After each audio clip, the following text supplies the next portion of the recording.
Ang kwentong ito ay hango sa totoong buhay. Karanasan ito ni Ray. Walang eksaktong taon. Kawayan, Negros Occidental.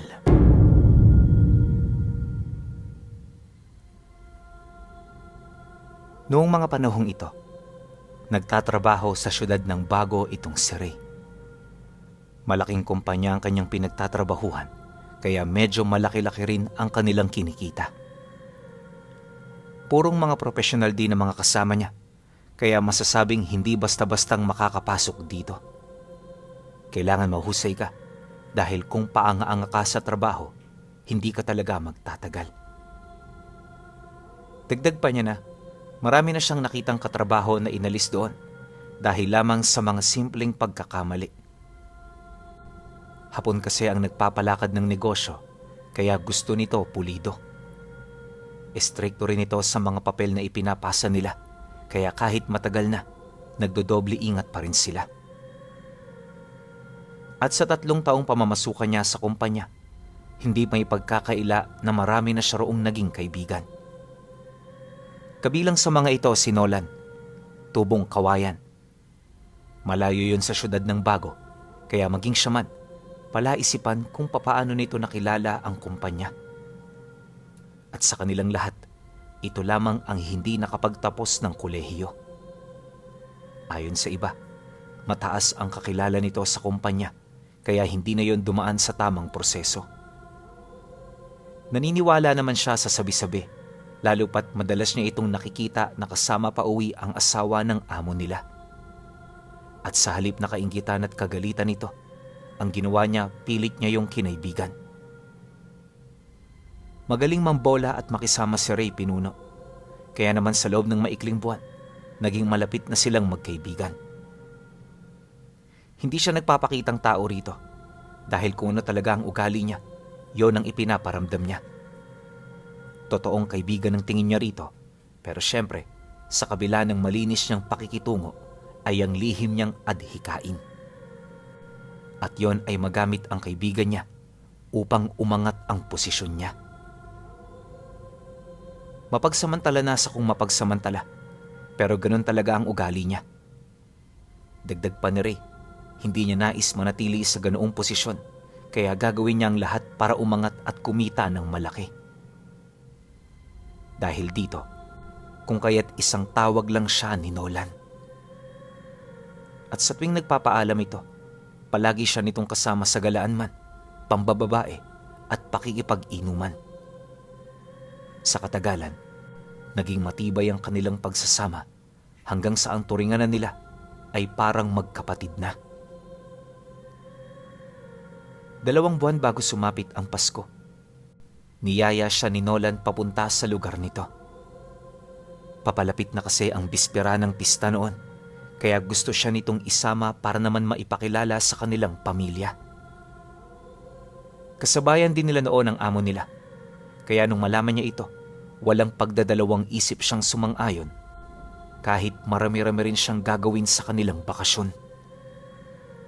Mas mahalaga para sa kanya ang pakikisama, dahil alam niya na makakatulong ito ng malaki sa kanyang pamilya. Nang marinig naman ni Nolan ang kanyang pagsang-ayon sa imbitasyon, agad naman itong ipinaalam sa may-ari ng kumpanya. Siyempre dahil sa trabahador lang siya, naging sunod-sunuran siya sa ibig nitong mangyari. Literal na hinayaan na lang niya ang lahat, sa pag-asang yon ang kanyang magiging susi upang umayon sa kanya ang pagkakataon.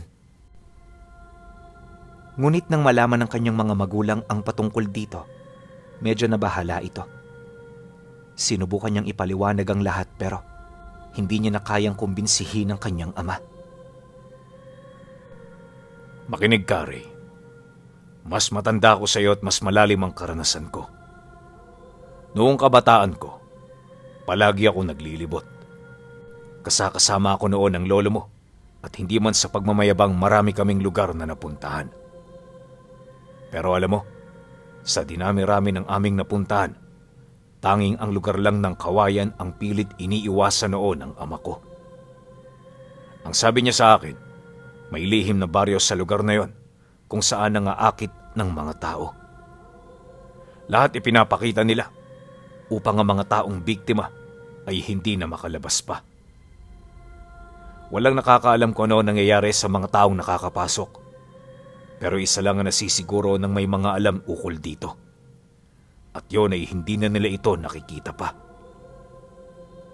Alam kong hindi ka maniniwala. Pero dyan sa nagyayaya sa'yo, masama ang kutob ko.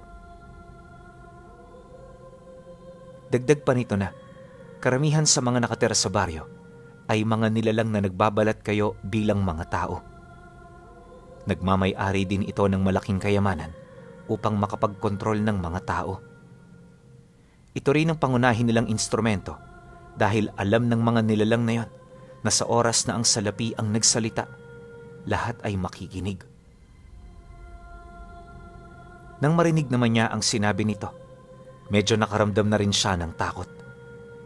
Hindi niya mawari pero sa isip-isip niya noong mga sandaling yon, parang nagsasabi ng totoo ang kanyang ama.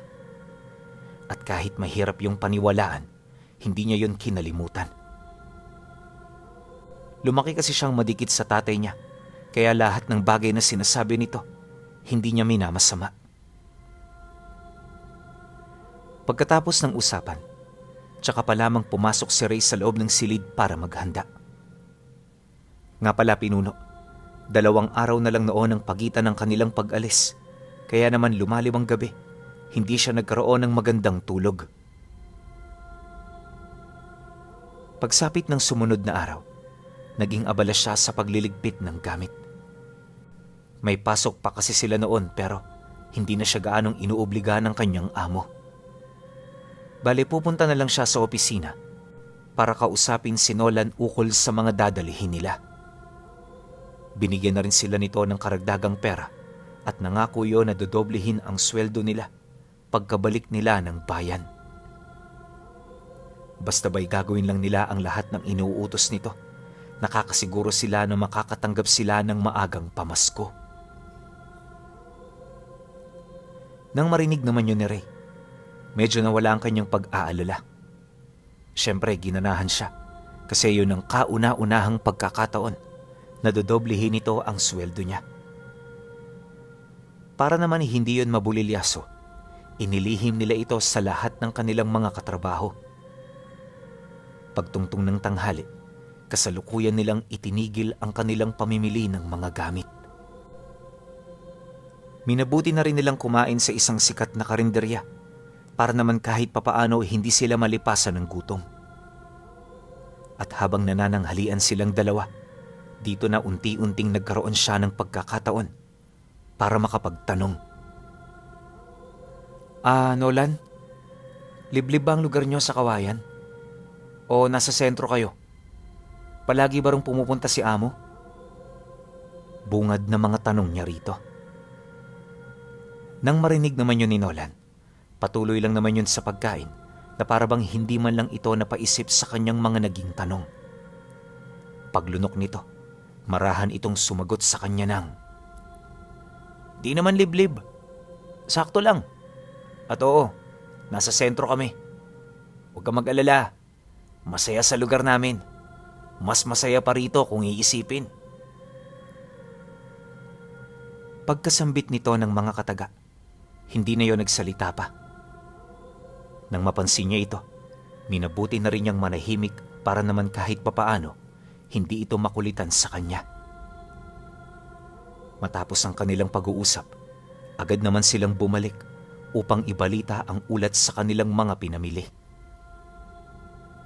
Nang malaman niyo ng kanilang amo, agad naman sila nitong pinauwi para makasama nila hapon-hapon ang kanilang mga mahal sa buhay. Ito na rin mismo ang nagpaliwanag sa mga kasamahan nila upang maiwasan ang anumang uri ng inggit. Dahil dito, kung kaya't panatag siyang nakauwi. Alam niyang may mga nagsiselos sa pabor na ibinibigay, pero hindi niya na yun pinansin pa. Sa isip-isip niya, kagustuhan niyo ng kanilang amo, kaya wala siyang magagawa. Sumapit ang huling gabi bago sila umalis. Dito sila nagkaroon ng masinsinang pag-uusap ng tatay niya. Alam niya na seryoso ito sa mga panahong yon, Kaya naman di siya nangahas na tawanan o insultuhin ang lahat ng salitang maririnig niya mula sa bibig nito. Ayon sa kanya, mag-iilang minuto din sila noong binalot ng katahimikan bago yun nagkaroon ng lakas ng loob na magsalita. Anak, alam ko na hindi kita mapipigilan sa lakad mo. Matanda ka na at alam mo na ang iyong ginagawa. Pero bilang magulang mo, nag-aalala pa rin ako sa iyo. Hindi ko alam kung saan ka pupunta at wala akong ideya sa pagkatao ng mga sasamahan mo. Pero sa kabila nun, hindi ako magiging balakid sa iyo. Naniniwala ako na ang lakad mong ito ay magbibigay sa iyo ng karanasan na habang buhay mong maaalala. Pagkalahad nito ng mga katagang yon, dahan-dahan nitong ibinuka ang palad sa kanyang harapan. At sa isang kisap mata, nakita niya ang isang maliit na medalyon na may mga nakaukit na simbolo. Sa pinakagitna nito, merong isang malaking krus na napapaligiran ng mga espadang nakatarak sa mga kalansay ng demonyo. Sa likurang bahagi naman ng medalyon, may nakita siyang kampana at mga kalapating tila bang may daladalang mga ningning sa mga pakpak nila. Detalyadong-detalyado ang pagkakaukit nito sa medalyon, kaya hindi niya halos maisip kung papaano ito nalikha, lalo na't gapiso lang ang laki nito. Matapos naman niya yung masilayan, agad niyang tinanong ang kanyang ama kung para saan yung ipinapakita niya. Dagdag pa niya na, hindi siya susuot ng ganoong kwintas, kaya wag na nitong subukan na alukin siyang suotin yon.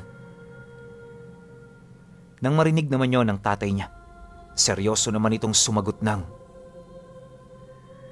Hindi mo susuotin ang bagay na magliligtas sa buhay mo?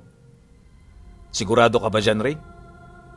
Tandaan mo, malayo ka sa amin.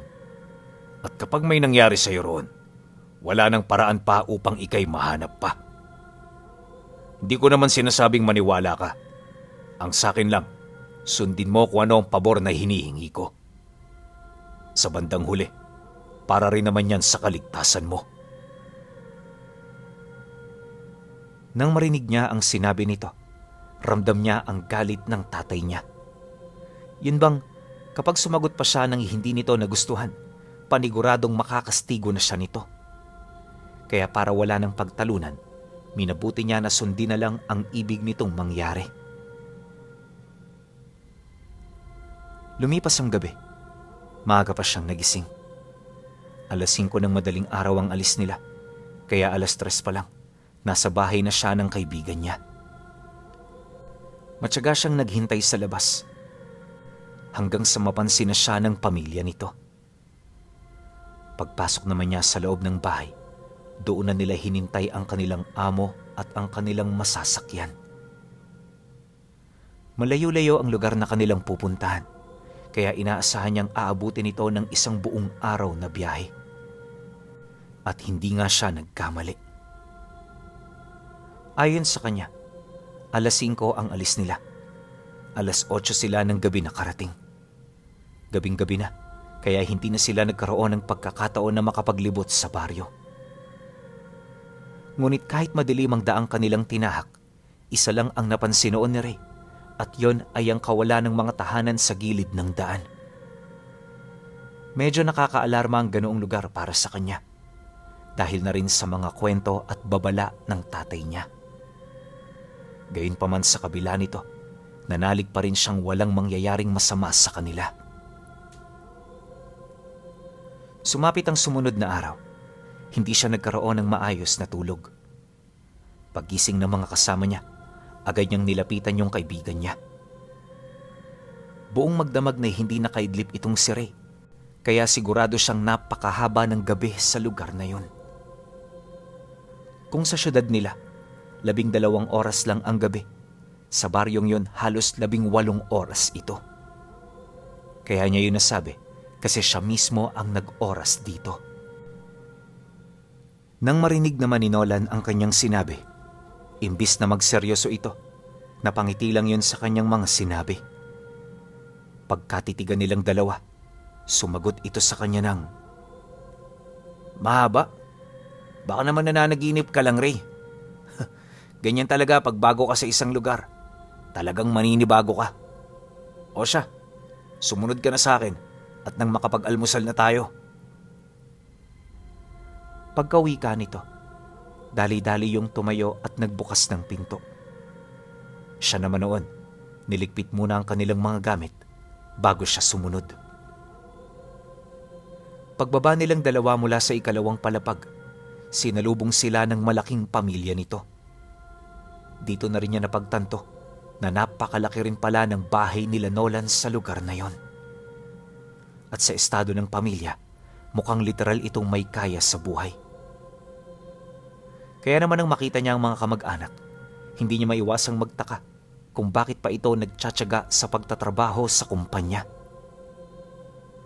Nang marinig naman yon ng kaibigan niya, inilahad nito sa kanya na hindi niya pagmamay-ari ang yaman na yon. Sa mga magulang niya ito, at kung gusto niyang umunlad ang buhay niya, kailangan din niyang dumaan sa matinding paghihirap upang malasap ang tagumpay na kanyang hinahanap. Matapos naman niyang marinig ang naging rason nito, di niya maiwasang sumang-ayon dito. Siyempre bilang matalinong tao, alam niya na may punto ang naging sagot nito sa kanya. Ilang minuto pa ang lumipas. Lumabas na sila ng bahay. Pagsilay niya sa buong paligid, di niya maiwasang makaramdam ng matinding pagkamangha. Yung mga tahanan doon, purong konkreto, tapos yung mga taong naninirahan dito, parang walang naghihirap sa kanila. Ultimo ang mga tindero at mga manlalako, likas na mayayaman din, buhat sa kanilang mga kasuotan at sasakyan. Marami ring gintong nagkalat sa paligid na parabang ang mga ito ay isa lamang mga ordinaryong bato. Pero alam niyo na sa lahat ng kamanghamanghang bagay na kanyang nakita, ang talagang pumukaw sa kanya ay ang mga itim na batong bumubuo sa lahat ng gusali at tahanang naroon. Dahil sa kanyang mga nakita, unti-unti siyang nagkaroon ng kutob na hindi pangkaraniwan ang lugar. At sa pagpapatuloy ng kanilang pagmamasid, dito na unti-unting lumapit ang mga tao sa kanila. Lahat ito nagpakilalang mga kadugo ni Nolan at ng kanilang pamilya. Naging mainit din ang pagtanggap ng mga ito sa kanya na parabang hindi siya naiiba sa lahi nila. Nung mapansin naman yun ni Ray, kahit nakakaramdam ng pagkailang, pilit siya ritong nakisama. Mabuti na lang walang nagduda sa kanya. Kaya naman sa unang araw ng pagkikita, walang nangyaring masama. Subalit para sa kanya, yun pa lamang ang simula ng kalbaryo niya. Unang araw pa lamang ito ng 1 linggo niyang pagtitiis sa baryo. Makalipas pa ang ilang minuto, ipinagpatuloy ng mga taong kumausap sa kanila ang mga pangkaraniwang ginagawa nila sa araw-araw. Kung titingnan, wala ka naman doong mapapansing kakaiba, kaya hindi ka talaga maghihinala. Ngunit pagtungtong ng hapon, may nakita siyang kaganapan sa baryo na parang hindi normal. Ayon sa kanya, habang kumakain sila ng mga pagkaing dala nila, dumating ang mga manlalako na ang mga dala-dala ay purong mga itim na baboy. Nakasakay ito sa karwahing kulungan na binabantayan naman ng isang taong nakahubad tapos may talukbong sa muka. Ang sabi sa kanya ni Nolan, mga ngatay ang nagbabantay sa likod upang masigurong walang makakatakas sa mga huli nito. At kaya lang naman yung nakatalukbong ng itim na tela sa ulo ay para makaiwas sa sikat ng araw habang sila'y naglalakbay. Nung marinig naman niya ito, di siya gaanong nakumbinsi. Kasi yung mga taong yun, kakaiba rin ang amoy. Parang lupang may patay na hayop ang amoy ng mga ito. Basta napakabaho. Tapos ang malala pa, mas lalo pang lumalakas ang mga baho nila kapag nagpapawis ang mga katawan nila. Kaya imbis na pagmasdan ng mga ito, pinili na lamang niyang bumalik sa loob ng bahay. Pagpatak ng takip siling, tsaka pa lamang siya lumabas para magpahangin. Tamang-tama, Simula na ng pista sa lugar, kaya kahit gabi, marami pa rin ang naglalakad sa labas. Maliwanag din noon ang paligid dahil kumpleto sa kuryente ang baryo. At kahit masyadong maaga pa, rinig na nila ang kasiyahan sa plaza. Pagpatak ng 7:00, pumunta sila doon para makiusyoso. At sa unang bungad pa lamang nila, sumalubong na sa kanila ang magagandang dilag. Ayon kay Nolan, mula ang mga ito sa karatig baryo. Tuwing pista, dumadagsa talaga ang mga ito dahil sa alam nilang bukas yun sa mga dayo.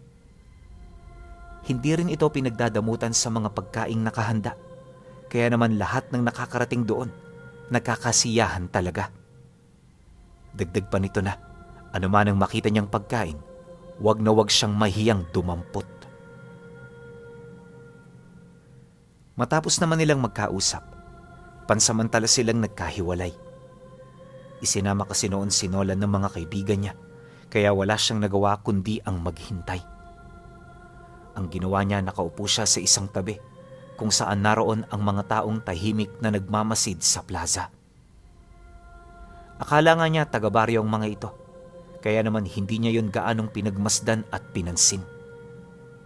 Ngunit habang tumatagal na sila sa lugar, tila bang hindi pa rin nagbabago ang kilos ng mga taong kasabayan niyang nakaupo. Kagaya niya, tahimik lang din yung nagmamasid na para bang naninibago sa mga nakikita nila. Dala ng kuryosidad, dito siya naglakas loob na magtanong sa taong pinakamalapit sa kanya. Napansin niya kasi na may isang lalaking nakaupo sa malapit na halos kagayang-kagaya din niya ang nagiging kilos. Pagtabi naman niya rito, pabulong siyang nagsalita rito. Manong, taga rito ho ba kayo? Bakit hindi kayo nakikiisa sa mga kababaryo ninyo?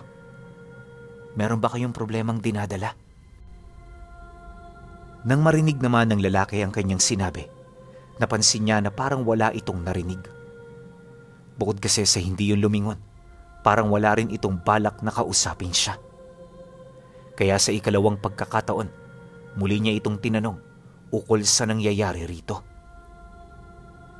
Matapos nun, dito na dahan-dahang napatingin sa kanya ang lalaki kasabay ng pagsilay niya sa mukha nitong hindi nalalayo sa itsura ng patay.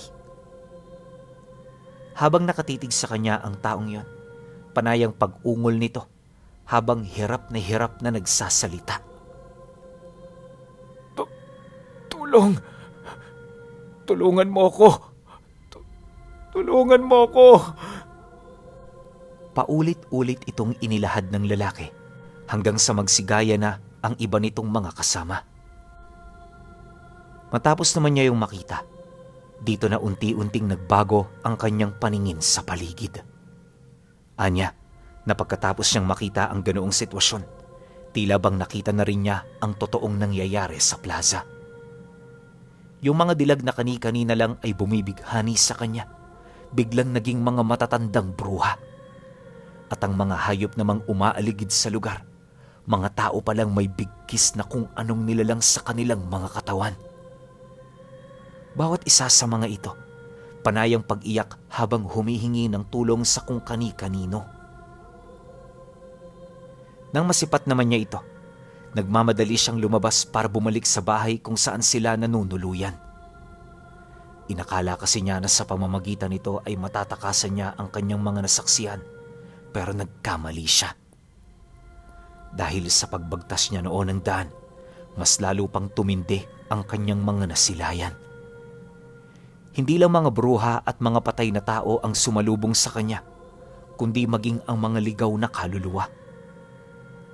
Pagdating niya sa sentro, nadatnan niya ang mga kauri nito na kasalukuyang kumakatay ng mga baboy. Akala niya ordinaryong baboy lang ang mga ito, pero paghahawak niya sa medalyon niya, bigla na lamang naging tao ang mga ito. Pilit yung nagsisisigaw at nagmamakaawa, ngunit sa kasamaang palad walang nakikinig sa kanila. Matapos niya yung makita, imbis na bumalik pa sa bahay na tinutuluyan nila, Napilitan siyang kumaripas ng takbo papalayo rito. Sa puntong yun pinuno, iisang bagay na lamang ang pumasok sa isipan niya at ito ay walang iba kundi ang iligtas ang sarili niya. Pero paglabas niya ng baryo, bigla siyang napadpad sa isang lugar na parang tapunan ng mga bangkay. Malawak ang lugar na yon at sa dami ng mga labing itinapon dito, mamasa-masa na ang lupa. Hindi rin mailarawan ang amoy ng paligid, pero kahit na ganon, pilit niya itong binagtas. Maya-maya pa, bahagya naman siyang napahinto nang may marinig siyang atungal ng mga nilalang mula sa baryo. Alam niyang hinahanap siya ng mga ito, kaya bago pa man siya matagpuan, pilit na siyang nag-isip ng plano kung papaano niya ito matataguan. Naniniwala siya na walang saysayang tumakbo ng tumakbo, gawa ng sa bilis ng mga nilalang na yon, hindi malabong maabutan siya kaagad nito. Kaya para ito ay malinlang, kinakailangan niyang kumubli mula sa mga labi ng mga namaalam. Bagaman may kutob siyang hindi niya ito kayang gawin, pilit niya yung isinakatuparan, alang-alang sa pagmamalabis niya na makaligtas. 3 gabi siyang nagtago sa mga patay para lamang makaligtas sa mga nilalang. At kapag umaga, dito siya palihim na umuusad. Ayon sa kanya, na kaya siya natagala na makaalis doon ay dahil sa dami ng mga nilalang na umaaligid. Kabilang sa mga ito ang iilang hayop at mga taong walang sawang tumatawag noon sa kanyang pangalan. Mabuti na lang talaga mautak itong si Ray, kaya nakaligtas siya. Nang marating niya ang daang nagdudugtong sa mga malalapit na kabayanan, mabilis naman niya yung tinahak. Anya, kapag maaga pa hindi siya kinakabahan, pero kapag papalubog na ang araw, dito na isa-isang nagsisitakbuhan ang mga daga sa kanyang dibdib. Kaya bago pa man maabutan ng gabi sa daan, ginugugol na niya ang kanyang oras sa paghahanap ng mapagtataguan. Kahit kasi malayong-malayo na siya sa baryo, hindi niya maipagkakailang nakabuntot pa rin ang mga ito. Kaya upang mapanatili ang kanyang kaligtasan, kung saan-saan siya sumusuot tuwing gabi para hindi makita at maramdaman ng mga nilalang. Pagdating niya noon sa baryo, kung kani-kanino kaagad siya lumapit para makahingi ng tulong. Pero walang kahit ni isa sa mga taga roon ang nagmagandang loob sa kanya. At sa halip na tulungan, kaagad siyang pinapaalis nito sa lugar dahil ayaw ng mga ito na madamay sila. Kaya kahit labag sa kanyang loob, buong tapang niyang nilisan ang lugar. Bago niya ito gawin, nag-iwan siya roon ng kaperasong tela ng kanyang damit upang magsilbing marka ng mga nilalang na naghahanap sa kanya. Dagdag pa niya na, ganti na rin niya yon sa baryo dahil sa hindi pagtulong ng mga ito. 1 linggo pa ang lumipas. Unti-unti na siyang nasasanay sa kanyang sitwasyon. Wala na rin siyang takot sa mga nilalang na yon, kaya madalas kapag nagtatago siya, palihim niyang pinagmamasdan ang paligid ng mga ito sa kalangitan. Maraming beses na rin siyang nakakita ng malalaking sigbin na tahimik na naglalakad papalapit. Ngunit sa hindi malamang dahilan, kahit ilang metro na lang ang layo ng mga ito, nakapagtatakang hindi pa rin siya nito nararamdaman. Nung mapagtanto niya ang tungkol dito, doon pa lamang niya naalala ang mga bagay na sinabi ng tatay niya. Bagay na naging daan upang magbakasakali siya. Magtatatlong araw din niya yung pinagdasalan bago niya tuluyang narating ang susunod na bayan. Pagpasok niya sa lugar, bumungad sa kanya ang dami ng tao na walang kamalay-malay sa mga totoong nangyayari. Sa pagpapatuloy naman ng kanyang pagmamasid, bigla naman siyang napaatras ng masipat niya si Nolan at ang mga kamag-anak nito na mabilis na naglalakad papalapit. Pagharap nito sa kanya, dahan-dahan naman itong napangisi habang nanlilisik ang mga mata. At saan ka naman pupunta, Ray? Magkasama tayong pumarito Kaya magkasama rin tayong babalik. Huwag kang matakot. Hindi ka matutulad sa mga nakita mo. Magiging kaparte ka ng aming pamilya. At ngayon pa lang, sinisigurado ko na yun sa'yo. Uwi ka nito sa kanya. Pagkasambit nito ng mga kataga, kagad naman itong inutusan ng mga tauhan nito na dakpin siya. Ngunit paghahawak ng mga nilalang na yon sa kanya, bigla itong napabitaw buhat sa pakiramdam na parang nasusunog sila. Maya-maya pa, unti-unti nang nagkaroon ng baga ang mga kamay nito hanggang sa bigla na lamang yung lumiyab, dahilan para kumaripas ito ng takbo papalayo. Ngunit bago pa man ito mawala sa kanyang paningin, tuluyan na itong bumagsak sa lupa dahil sa tindi ng kanilang mga naging pinsala. Nang masaksihan niya ang nangyari, hindi na siya natakot pang takasan ng mga ito. May kutob kasi siya na ang medalyong hawak niya ang pumatay sa mga ito. Kaya naniniwala siya na yon ang susi upang makauwi siya sa kanila. Sa pagpapatuloy naman ng kanyang pananakbo, dito niya nasilayan ang iba pang mga nilalang nakauri ng kanyang kaibigan. Marami sa mga ito ang nakatira sa bayan, kaya naman sa loob lamang ng maikling sandali, nalaman na ng lahat ang mga nangyari. Nang masipat naman niyang pinagkakaisahan na siya, sinikap niyang makalabas ng baryo bago pa man sumapit ang lalim ng gabi. Mabuti na lang talaga may isang matandang lalaking tumulong sa kanya noong mga sandaling yon. Ayon sa kanya, aksidente niya lang itong nakasalubong nung tumatakas siya. Paglabas niya sa kinaroroonan nito, agad niyang naramdaman ang kakaiba nitong presensya, kaya pilit siya roong bumalik upang makahingi ng tulong. Nang marinig naman niyo ng matanda, hindi siya nito tinanggihan. Ilang minuto pa ang lumipas, narating niya ang bahay nito kung saan lahat ng pagpaparamdam ng mga nilalang bigla na lamang nawala. Pagpang-abot ng kanilang tingin, inilahad nito sa kanya ang rason kung bakit niya yon tinulungan. Ayon dito, pamilyar ang medalyong hawak niya sa medalyon ng kapatid nitong ilang taon nang nawalay sa kanila. Kaya naman sa halip na pabayaan siya, nagdesisyon itong tumulong.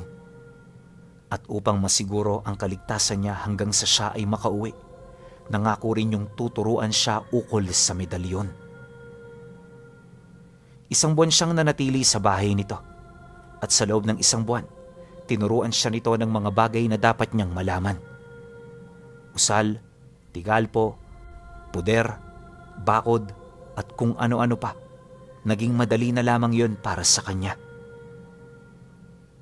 Nang mapaghusayan na niya ang mga ito, tsaka pa lamang siya nito pinakawalan hanggang sa makauwi na siya sa kanilang bayan.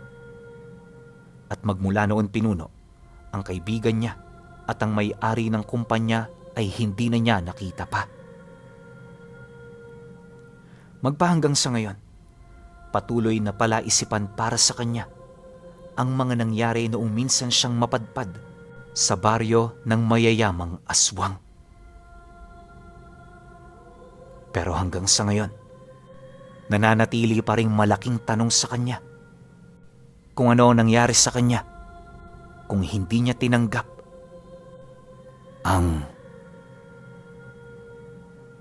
medalyon ng kanyang ama na lumulusaw ng mga nilalang sa kaliwa.